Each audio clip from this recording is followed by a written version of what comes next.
সত্যিই কি মারা গেছেন মুসলিম বিশ্বর লিডার আয়াতুল্লাহ আল খামেনি? বর্তমান তথ্য ১ মার্চ ২০২৬ সকাল পর্যন্ত অনুসারে এই প্রশ্নের উত্তর এখনও পুরোপুরি নিশ্চিত নয়, কিন্তু বেশিরভাগ পশ্চিমা, আমেরিকান এবং ইসরায়েলি সূত্র থেকে দাবি করা হচ্ছে যে আয়াতুল্লাহ আলী খামেনেই মারা গেছেন। ডোনাল্ড ট্রাম্প নিজের ট্রুথ সোশ্যালে ঘোষণা করেছেন যে তিনি মারা গেছেন ইউএস ইসরায়েলের যৌথ স্ট্রাইকে এবং তাকে one of the most evil people in history বলে উল্লেখ করে এটাকে জাস্টিস হিসেবে উদযাপন করেছেন।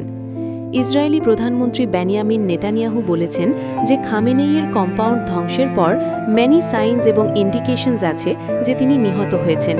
কিছু Israeli official Reuters, AP, Fox News ইত্যাদিকে বলেছেন যে তার লাশ উদ্ধার করা হয়েছে বা রাবেলের নিচ থেকে পাওয়া গেছে।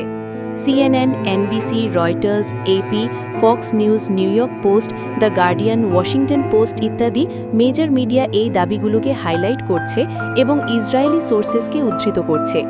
কিন্তু ইরানের পক্ষ থেকে এখনও কোনো অফিসিয়াল কনফার্মেশন নেই মৃত্যুর।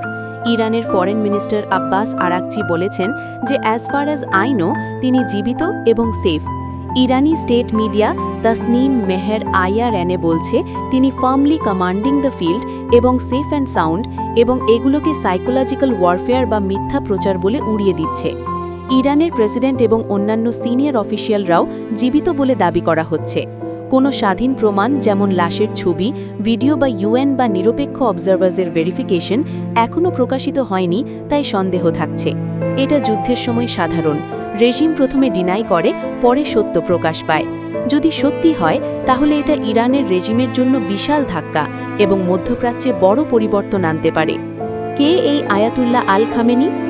Ayatollah Sayyid Ali Hosseini Khamenei ইরানের সুপ্রিম লিডার ছিলেন ১৯৮৯ সাল থেকে প্রায় ৩৬ বছর ধরে। তিনি ইরানের ইসলামিক রেভলিউশনের ১৯৭৯-র পর থেকে দেশের সবচেয়ে শক্তিশালী ব্যক্তিত্ব, যিনি সেনাবাহিনী, বিচার ব্যবস্থা, মিডিয়া, গার্ডিয়ান কাউন্সিল এবং পররাষ্ট্র নীতির ওপর চূড়ান্ত নিয়ন্ত্রণ রাখতেন।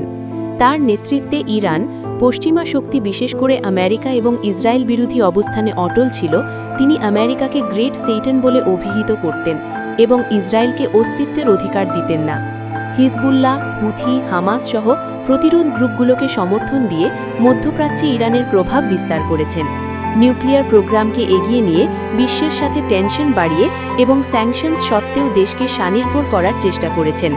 দেশের ভিতরে কঠোর ইসলামিক নিয়মকানুন প্রয়োগ করে বিরোধীদের দমন করে শক্তিশালী শাসন চালিয়েছেন।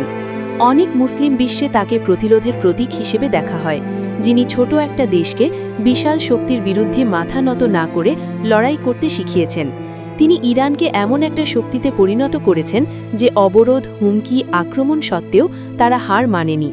রক্ত দিয়ে, ধৈর্য দিয়ে, অসম্ভব সাহস দিয়ে লড়াই চালিয়ে গেছেন, যা ইরানের জনগণের সাহসিকতার প্রমাণ।